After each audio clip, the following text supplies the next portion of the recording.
just to make sure, you're saying that the Birmingham Folio, that's in Birmingham today, 99% accurate. So it's not 100% Qur'an. No, nobody ever claimed it's 100%. People have claimed. No, 100%, right? who did? People have claimed. Hi guys, and welcome to my channel. I hope that you're all well. In this video, I just want to do a quick recap on my debate with the Orthodox Muslim last Sunday. So the Orthodox Muslim came to Speaker's Corner last Sunday, and there were a few people at Speaker's Corner who had asked me to debate with him. Most of them were actually Muslim. So the Muslim apologetic came over to me and said, would you like to debate with him? And I said, yeah, sure, why not? Let's debate about the preservation of the Quran, and he can challenge me on the preservation of the Bible if he wishes to. When he was free, I approached him, and we eventually agreed to debate on the preservation of the Quran. And yeah, it was a very interesting experience. I've heard a little bit about the guy. I've seen some of his videos online, and I gave him the benefit of the doubt. But yeah, his style of debating is very, very different to mine. He's very condescending, he's rude, he doesn't listen, he insults people as well. Like, he insulted me a number of times in the debate. So for some people, they look at that and they think, well, this guy's winning, this guy's doing very well, he's very confident. But that's all just a deception. If you actually analyze what was going on in that debate, he actually made a lot of concessions. He basically conceded that the Quran isn't perfectly preserved, and this is what I'm going to talk about in this video. And I also want to address the hadith as well that he used in Sahih al-Bukhari 4784. I'll talk about that towards the end of the video, but the way he was using that was incorrect. I was trying to correct him on that, and he wasn't interested in listening to the correction. Actually, at one point he said, I don't want you to correct me. So this is someone that I can't really engage with. But it seems that he took my kindness for weakness, because he was literally just destroying the perfect preservation of the Quran the more I spoke with him. And it's a shame, because when I looked at the comment section of these Muslim videos, a lot of people were believing in what he was saying. It was like, oh yeah, Zaid had 2 witnesses. It's not there. You can see in the video, they were searching for ages. The Muslim apologetic and his friends, they couldn't find it. It's not there. Now, I'll talk a bit more about that later on in the video. Yeah, so he decided to use this hadith about Quzaym ibn Thabit al-Ansari and try to say that that was referring to the first compilation, but that's not true. So there was a lot of technicality there, and I think a lot of the Muslims on the Muslim channel, like the lay Muslims who don't really study the religion in detail, a lot of that stuff just went over their heads. But I think more experienced Muslims who have studied about the 7 Ahruf, the 10 Qira'at, you have to bear in mind that not many Muslims even know that there are variant readings of the Quran. And it's embedded in Islamic culture that someone who doesn't know the Arabic language can't say anything about the religion. That's why I've been labeled as this quote-unquote Quran expert or Mufassir. Now, I don't know much about the religion, I'll be honest with you. I'm learning, I'm a student. I'm not claiming to be anything special. I'm just a guy who's interested in learning about the religion, and that's what I've been doing. When I ask Muslims, why are you a Muslim? Especially in the West, most of the time they say to me, oh, it's because the Quran is perfectly preserved. It's remained unchanged. Ever since the Prophet recited it 1400 years ago,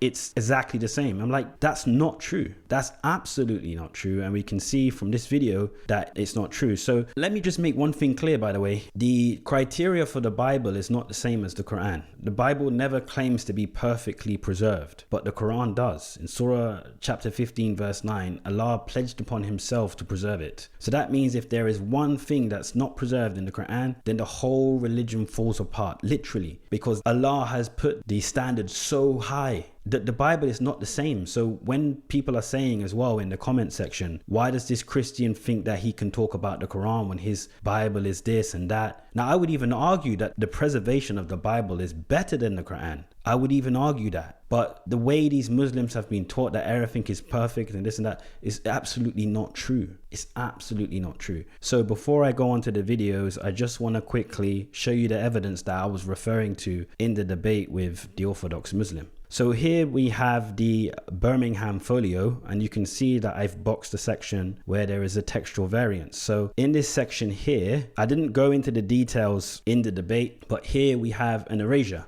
And we can make out, according to Dr. Albert Fideli's research, we can make out that that word is wa. So that's washdud instead of ushdud, which you would find in the Uthmanic Razm or in the 10 Qira'at. So this reading here, which has been erased probably by a later scribe, according to Dr. Albert Fideli, this reading here conforms to the reading of Ibn Masud, or what's found in his codex, what we have of it. So here, let me show you again in a bit more detail. So this is Dr. Albert Fideli's thesis, and I'll just try and zoom in here. And here are some other kind of variants, but the one I'm focusing on here is Surah 20, verse 31, and you can see here it's a syntactic variant addition of wa, and it shows you the source. Not only do we have the variants attributed to Ibn Masud based on what is written in al-Zamashari's Al-Qasaf on volume 4, page 80, I believe. So you can see that in his works, he records Ibn Masud as saying washdud. So that's how Dr. Albert Fideli was able to make that connection. So we know that this is not a scribal error because this reading exists within other codices. So you can see here, I've tried to highlight the section in the Arabic. So here is the evidence that I wasn't able to provide on the day when I was speaking with Orthodox Muslim, but I did give the reference. So I noticed as well in the comment section, some people were able to find it because I was able to give the reference. Bearing in mind, when he was talking about the Hadith, or he was saying that there are commentaries where Zaid had 2 witnesses, he didn't give any references. So the Orthodox Muslim,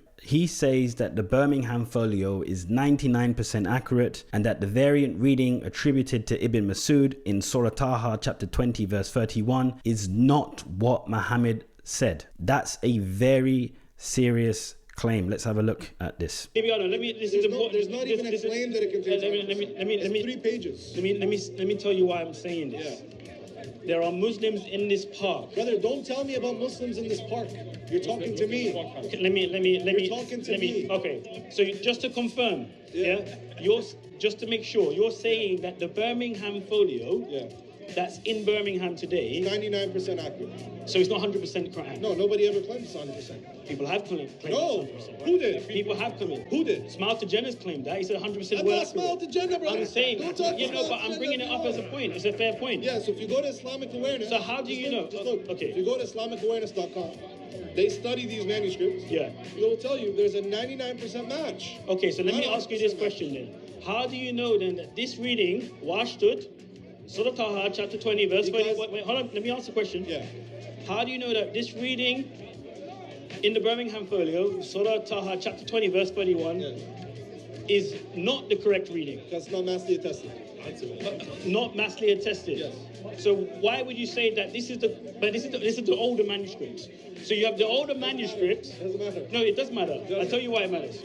So there you heard it for yourself. He says that the Birmingham Folio is 99% accurate and that the reading attributed to Ibn Masud is not what Muhammad recited. That's insane. So essentially he's admitting, and I hope that the Muslims were able to catch this. It seems like they weren't able to catch it, but he's admitting that the Quran isn't perfectly preserved. In other words, what's in the Birmingham Folio is not Quran. It's not what Muhammad recited. So in the oldest manuscript, well, one of the oldest manuscripts, if not the oldest manuscript, carbon dated 568 AD to 645 AD, he is saying that manuscript contains a corruption. That manuscript contains readings that Muhammad never said. Yet there are people who have gone around, like I said, Smarter Jannah and others, who have said that the Birmingham Folio or manuscript, and by the way, it's only parts of 3 chapters of the Quran. So you've got Surah Al-Kahf, Surah Maryam, and Surah Taha. It's only parts of those 3 chapters on 4 pages. So we've got many variants on these 4 pages, and this was just one example of them. Imagine if we had the entirety of the Birmingham Folio, how many more variants we'd find. But here he's saying that he doesn't accept that it's 100% accurate, and that's the earliest, one of the earliest, or if not the earliest. So some people were saying this guy was lying about what he said when he was referring to Smarter Jannah. So let me play you some videos of a number of famous Muslims who make the claim that the Birmingham Folio is perfectly preserved.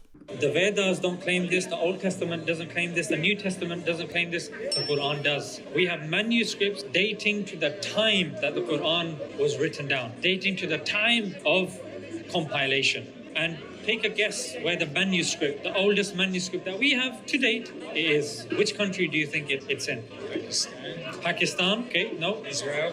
Israel? No. So you're going to say Pakistan, probably like Saudi Arabia. Yeah. It's actually the UK. It's the University of Birmingham.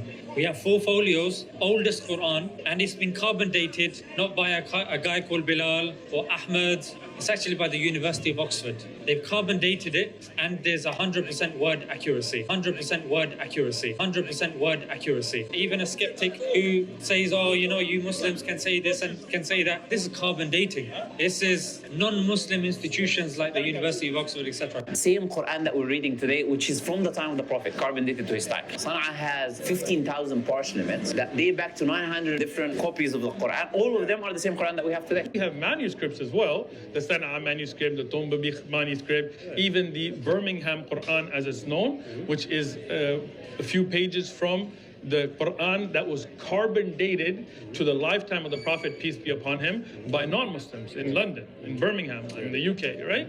So having looked at all of that, 100% I believe is perfectly preserved. So what does that mean for your faith and your salvation? So that means that no doubt the book that I rely upon is 100% accurately preserved as it was revealed by God. So the earliest manuscript of the Quran, if you Google the Birmingham Manuscripts, this was in, so they had it in their archives for years, and they happened to stumble upon it in 2015, carbon dated the actual, there was 2 pages, 2 manuscripts that carbon dated, and it was carbon dated to, I would say as close as 2 decades after the Prophet, peace be upon him, passed away. So the actual, they say the animal whose skin it was written on would have been alive during his lifespan, for example. That's cool. Okay. Now, but what's even more significant is that the actual text itself is identical in the Arabic to what we have today. So these things are important when it comes to preservation of the text there. So we have one mode, which is the oral tradition, and the other is obviously the written tradition. So we have the earliest manuscripts of the Quran dating back to the time of Prophet, peace be upon him. So 1400-year-old Qurans from the 1st century of Asia. And one of them is actually here in UK. It's in the Birmingham University. Yeah, they didn't know it was such an old manuscript. So one day what happened was somebody was just looking through it, and they said, let's send this for carbon dating. And it turned out it was one of the earliest Qurans. Wow. Yeah, they were all shocked. This was like 8 years ago they discovered this. Yeah, wow. Yeah, so it's, I mean, like I said, because these manuscripts, they travel all around the world because people, you know, they sell, they exchanges hands. So we have written and we have oral as well. And what is the most important bit is one thing again unique in the Quran, in contrast to the Bible, is the fact that Allah himself, God Almighty himself says in the Quran that it is we who have revealed the Quran and it is we who will preserve it. So now if God gives his own guarantee of preservation, then it is unlikely for anyone to then corrupt it. Yeah. So Allah says in chapter 15 verse 9, إِنَّا نَحْنُ نَزَّلْنَا الذِّكْرَ وَإِنَّا لَهُ لَحَافِظُونَ, which is we send the revelation and we surely will preserve it. So we got now 3 modes of preservation, isn't it? Yeah. One is the oral, the other is the written, and most important, God himself. Yeah. And this guarantee of preservation, you'll not find it in the Bible. You'll not find it in any other holy scriptures which claims to be from God. Earliest Qur'an in the world. They discovered manuscripts of the Quran carbon dated to the time of the Prophet himself. 1,370 years old. People didn't realize how significant it was. They had the text for a long, long time. So it's been sitting on our bookshelves for years. Some researcher came along. She did some study. I thought, man, goodness me, this Quran is very old. We have over 99% of the Quran in written form from the 1st century. Wow. The lifetime of the Sahaba. So it's not been changed. I mean, we knew that anyway as Muslims. And this is like, people have moved on from this subject. It's not something we talk about anymore because it's a done deal. SubhanAllah, this is incredible. He says it hasn't been changed and that people don't talk about it anymore because it's a done deal. But I've literally shown that there are variant readings in the oldest manuscripts, like the Birmingham Folio, which show that it has been changed. And it's interesting as well that the researcher that Paul Williams, well, the image of her was in that short clip. She's the woman who I'm getting my evidence from. I'm referring to her thesis, her work on the Birmingham manuscript. The things that I'm saying is not coming from myself. It's not my own personal research into the text. I'm using what academics are saying about the oldest Qurans known to us. And this is what they're saying. They're saying that there are variant readings in those manuscripts. So the Orthodox Muslim conceding that the Birmingham Folio is 99% of the Quran is, like I said before, basically him saying that the Quran has been corrupted. All these other Muslims, I've shown you Smarter Jannah, I've shown you Hashim, I've shown you Paul Williams, I've shown you Muslim Lantern, Sheikh Uthman. They all use the Birmingham Folio to say that the Quran has been perfectly preserved. Absolutely not true. Absolutely not true. So for me, this was one of the biggest concessions that the Orthodox Muslim made in the debate. And for some reason, the Muslims in the comment section don't seem to be getting this. Now, I did notice something from Al-Yemeni, or the Yemenite Front. He comes across as someone quite learned in the religion. So this Yusuf Hamid guy says, if anyone actually checks what this person is claiming concerning the Birmingham Manuscript, chapter 20, ayah 31, you can see with your own eyes there is no letter G. That's a lie. I've just shown you guys. He just appears to be repeating a lie which has been told, and he himself doesn't have the ability to check what he is saying. Well, I did check what I was saying. I just didn't have to hand the source of Al-Zamashari. So this is what the Yemenite Front says. Libiano should have told him to bring the folio and script instead of immediately dismissing the attribution to Ibn Masud, because he's not aware of which reading are and are not authentic. This is the problem when you just want to answer. So that's a big rebuke there from Yemenite Front. And I want to talk about this in a little bit, but I just want to check another comment of his. So he says here, it is incorrect to say all the Ahruf are present in the 10 Qira'at. Now that's a very interesting point that Yemenite Front brings forward. So now I want to talk about the 7 Ahruf. So the Orthodox Muslim assumes that the entirety of the 7 Ahruf are contained within the 10 Qira'at. Have a listen to this. The Ahruf and the Qira'at. So you're saying it's 7 modes of reciting the Quran. There's 7 alternative readings and variant readings. So consonantal differences then. What do you mean by that? So, I mean different words, not necessarily. Yes. So some people will say that it's dialects. No, it's different. You're not saying that it's dialects. Different words and different meanings. And you're saying 100% of the 7 Ahruf is contained within the 10 Qira'at. Yeah. And you won't be able to show half by half. You just say that's all within there. How would you be able to prove that claim that each of the? Are you saying that each Qira'ah has a selection of the 7? Yes. And then 100% is found within the 10? Yes. How would you be able to establish that claim? Okay, so I just told you, these 7 Ahruf were revealed. The Muslim, the Prophet recited them. The Prophet taught them. Okay? Yeah. And when the Prophet taught these, and as Quran teachers came and knew the Quran and started teaching others, transmitting the Quran, it is reasonable to assume that these 7 Ahruf are contained in these transmitted readings. Except to assume. Yeah. That's a big problem. Sorry. Please, brother, let me have the hold on, because hold on. I'm surrounded by Sorry. I just want to let you know history is probabilistic. Yeah, but you said it's. But we're talking about the words of Allah here. Yeah, I understand. You said wait. This is important. Don't tell me to wait. I'm talking. Yeah, but you said answering your question. Okay. Don't tell me to wait in the middle of answering your question. Remember, we're trying to make a historical case. I have a historical hypothesis. History is probabilistic. That's why I'm giving you a reasonable hypothesis based on the reasonable relevant data. Okay. You understand? Okay. So, yes, we could have a certain level of certainty. It's called epistemic certainty. There's a difference between metaphysical certainty and epistemic certainty. We are epistemically certain that the 7 are preserved in the canonical readings. Okay, so before you said the word assume. Yeah. And it sounds to me that that's like one big trust me, bro.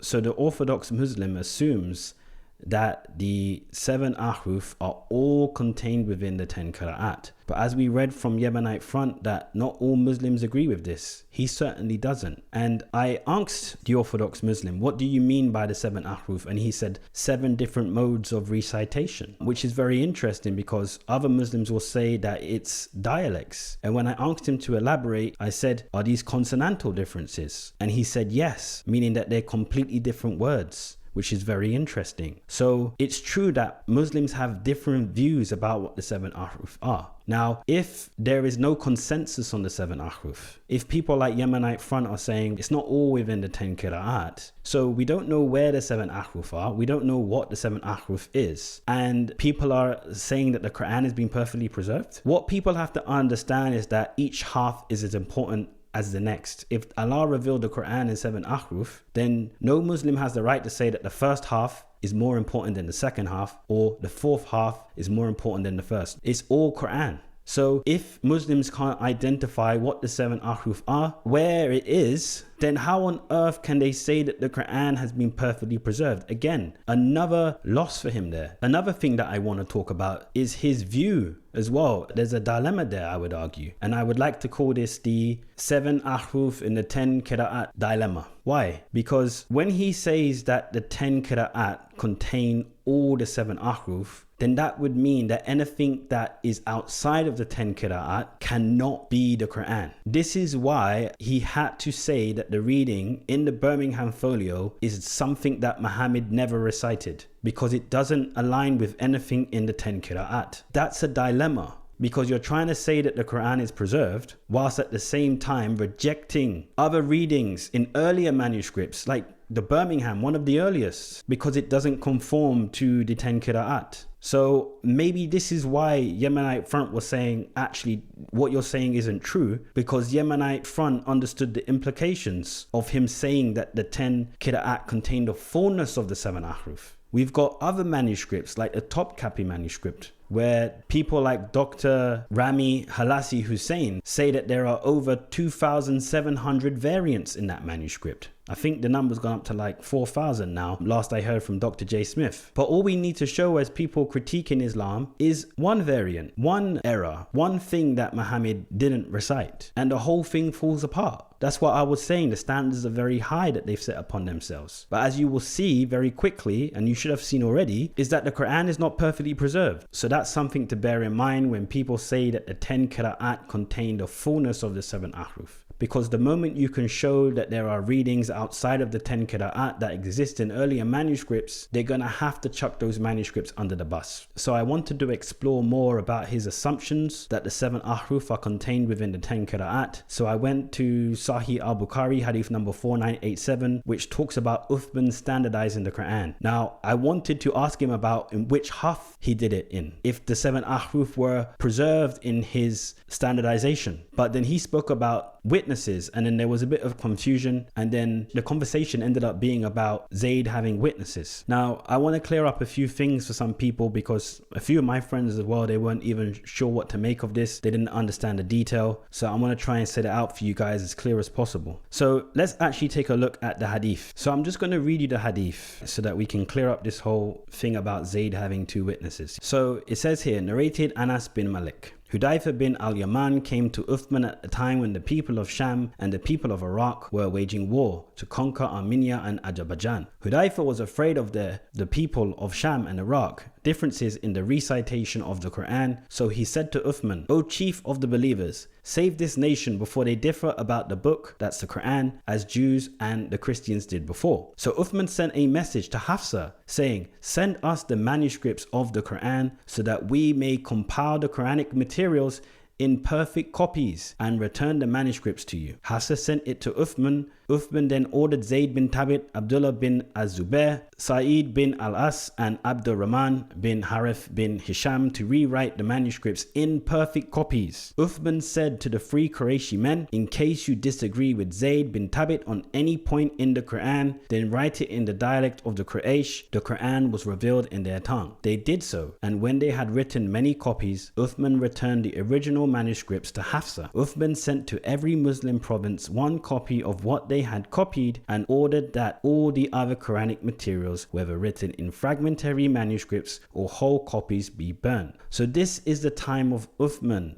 At the time of Uthman, they weren't collecting the Quran. That happened 20 years earlier, around 632 to 634, when Abu Bakr was the caliph. Abu Bakr ordered Zaid bin Thabit to collect the Quran. He told him to search for the fragmentary scripts of the Quran. And the hadith reports that Zaid went searching for the Quran on palm stalks, on thin white stones, on scapula, from the chest of men. Not meaning men that learnt the entirety of the Quran, just maybe a verse or 2, because if that was the case, then why was he collecting it of other physical materials? Come on, guys. And that's me responding to some of these idiots in the comment section who can't read properly. So he collected it of all of these materials. So that was the collection that happened 20 years before Uthman standardized the Quran, using Hafsa's manuscripts. We read here in this hadith that Uthman was making perfect copies. So let's look at the hadith now that the Orthodox Muslim brought up to make his point about Zaid bin Thabit having two witnesses. Narrated Zaid bin Thabit, when we collected the fragmentary manuscripts of the Qur'an into copies, I missed one of the verses of Surah Al-Ahzab, which I used to hear Allah's Messenger reading. Finally, I did not find it with anybody except Khuzaimah al-Ansari, whose witness was considered by Allah's Messenger equal to the witness of two men. And that verse was, among the believers are men who have been true to their covenant. So this is the problem with what the Orthodox Muslim was doing. He was using this hadith that pertains to the time of Uthman to say that Zaid was collecting the Quran with two witnesses. But he was mistaken because the collection took place under Abu Bakr, not under Uthman. Uthman, as we just read, was responsible for standardizing the Quran. So he took the manuscripts from Hafsa that Zaid compiled or collected 20 years before, and he made perfect copies of those. That's what he did. And he had Zaid doing it, with the three men from the Quraysh. That's also an interesting detail because it shows us that Hafsa's manuscript would not have been in the dialect of the Quraysh, perhaps in many different dialects, because Uthman says, write it in the dialect of the Quraysh. Why would he say that if that was already the case? That's just a side point, by the way. So here what you have is then this Orthodox Muslim saying that this Khuzaimah had two witnesses and Zaid, he says, was collecting the Quran at the time. And that's where he was making a mistake. He wasn't collecting the Quran.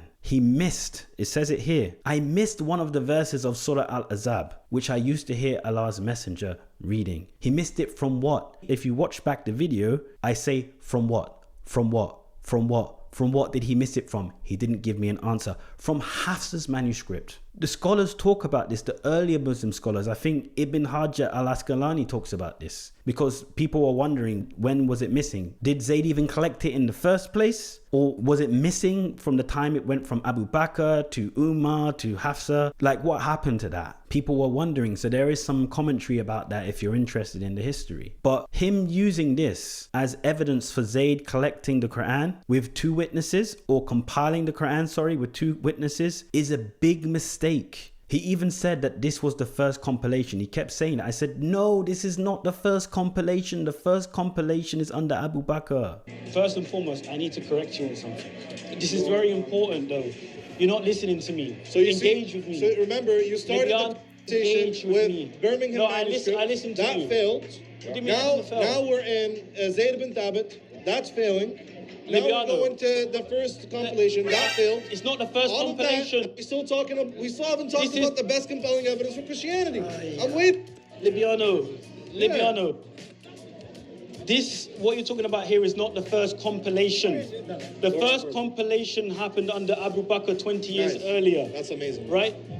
Okay, now you're being patronized. I'm not. It's under that compilation you need to show me that he had two witnesses. And did they show me that they had two witnesses? No. If you watch the video, you can see the Muslim apologetic and his friends searching hard to find that hadith or that commentary. And I knew that they would struggle to find it because I've already done the research. Now, if you find anything that says that Zaid had two witnesses when he was first compiling the Quran, I guarantee that it won't be in any of the 6 major collections of hadith, and I guarantee that it will contradict Sahih al-Bukhari 4986. I guarantee you that. In fact, I was hoping that he would bring up something that would contradict that narration because I was ready for it. But look, he kept complaining, he kept throwing out insults, he wasn't interested in being corrected. So even there, he wasn't able to establish mutawatir from the Islamic sources. How can he say that there is a chain that goes back to the Prophet when we see from the first compilation that there were no witnesses? This idea that there were witnesses, there were two witnesses, it's just something that's been regurgitated. It's something that doesn't exist within the actual text. It's not there. It's literally not there. So here were some key moments in the debate that I had with the Orthodox Muslim. Would I debate him again? Probably not. I mean, dealing with someone like that is not very pleasant. I was listening to some of the other interactions that he had. He was telling people to be nice. If he wants to speak with them, that they should show some decorum, be respectful. And when I did that, he wasn't respectful to me. He was talking over me. He was insulting me. He was patronizing me. He was making it out like I didn't know what I was talking about and misrepresenting me, straw manning me, trying to prevent me from getting to the point. Happened multiple times. I had the Muslims that were around him, in my ears, throwing me off track, but I was able to kind of keep my focus. And yeah, in the end of the day, I was very happy to be able to have this interaction, to get these admissions from him. And yeah, I think Muslims who have knowledge about this stuff, Muslims who are more learned, will see there were big problems in what he was saying. So if you are a Muslim who is watching this video, then I'm sorry to burst your bubble, but your Quran is not perfectly preserved. That's the biggest lie that's being told